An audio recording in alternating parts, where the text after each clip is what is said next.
we're set up in here. Same spot we were at last night with Herman when we saw that mature buck and all those does. As I was setting up, we had a small buck come in across the field here, stopped in the scrape right here below us, and saw Ted at the base of the tree. And he stomped around and blew a couple, 3 times, eventually worked downwind of us and blew again. I mean, he didn't know what the heck we were. This is the same point of trees we were at this summer when we jumped that big buck.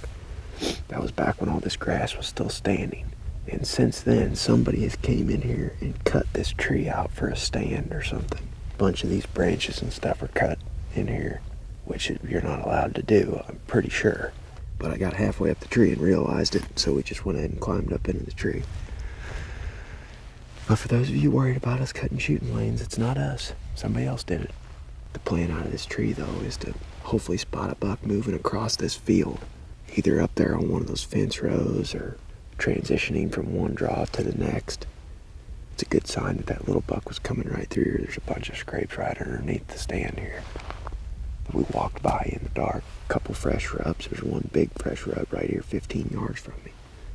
I mean, it's a killing spot if one comes through here. We decided not to bring in the decoy just because it's frosty this morning, and those things, when you set them up on frosty mornings, at least in my experience, end up gathering a bunch of frost on them because you had them in the warm temperature of the car and bringing them out into the cold weather. Moisture builds up and then they don't look very good. If we end up seeing bucks cruising way out there, we may bring in the decoy later. But for now, we probably better start watching for deer.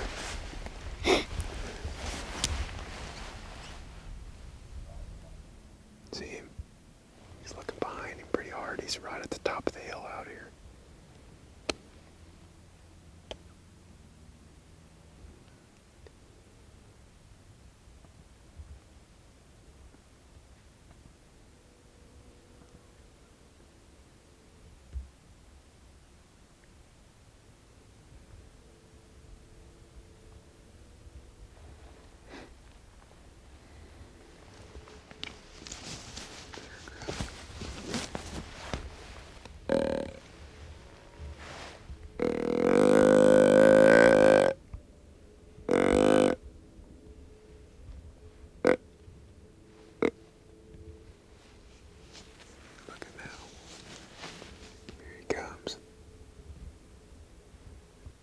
Last I saw him, he was walking right to the tree.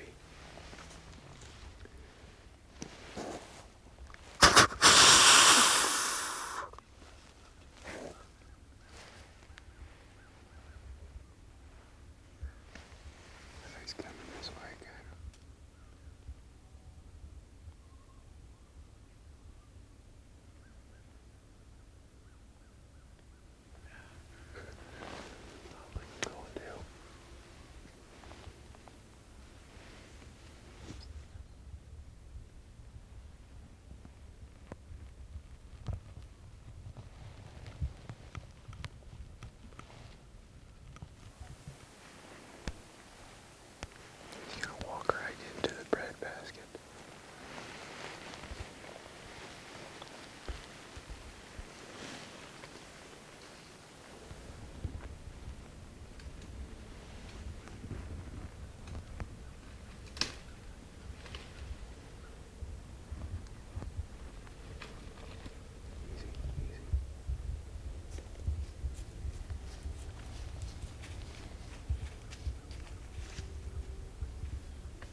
must see a doe or something down there. He's running across there. That was a nice buck. That's pretty sweet. Yeah, he came in there and did perfect almost. If we would have had Herman out, it would have been a show, dude. He would have come in here and bulldozed him. It's definitely a good spot, though. I was thinking hard about shooting him. See, I don't know that he would have came over here had we not called to him. He must have saw a doe over there. That's what I'm thinking.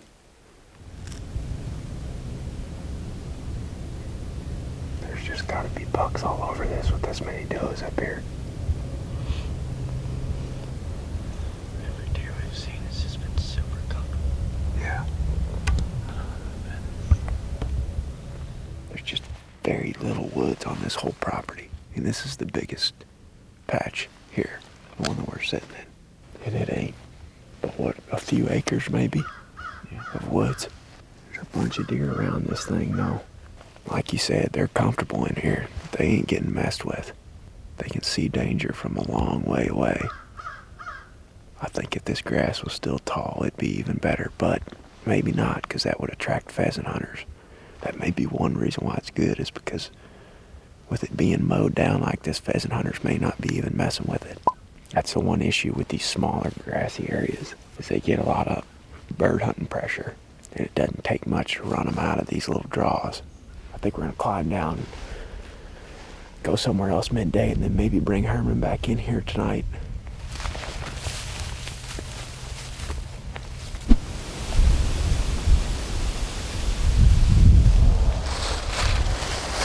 We were set up right over there this morning in that pin oak right here.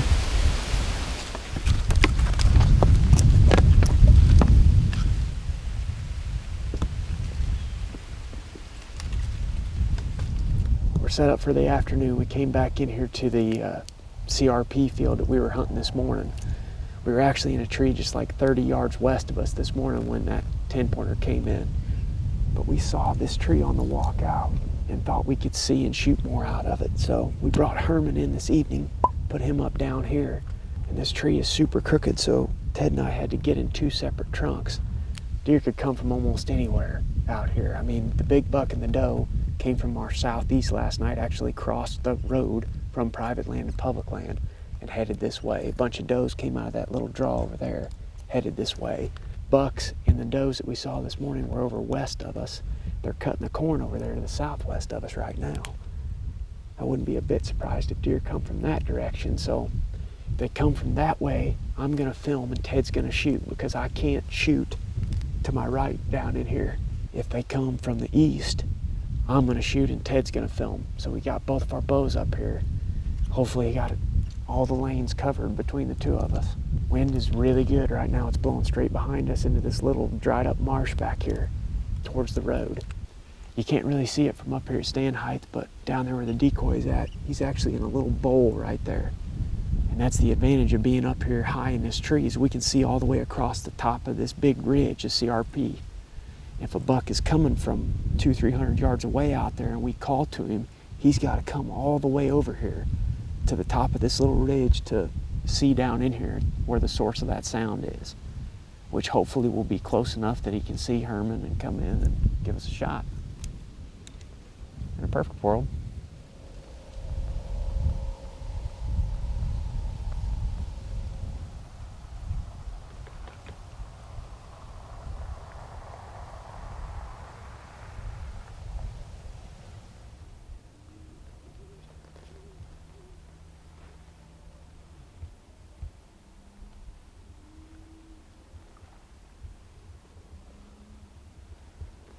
Business now.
just didn't hear it.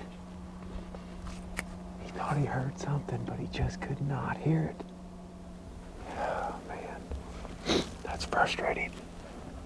Didn't bring the rattling antlers because the weather forecast said the wind was going to lay down the last 2 hours of the day. It's supposed to be 1 to 2 miles an hour right now.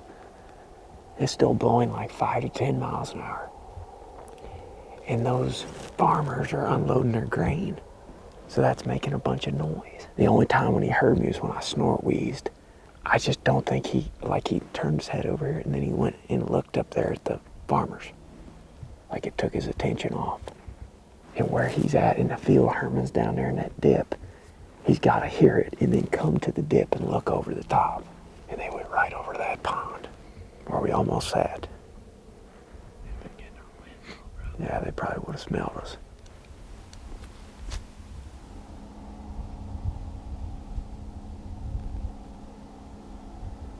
Oh yeah. Nice one, isn't it? Yep. I'll never hear this. You still see him? Nope.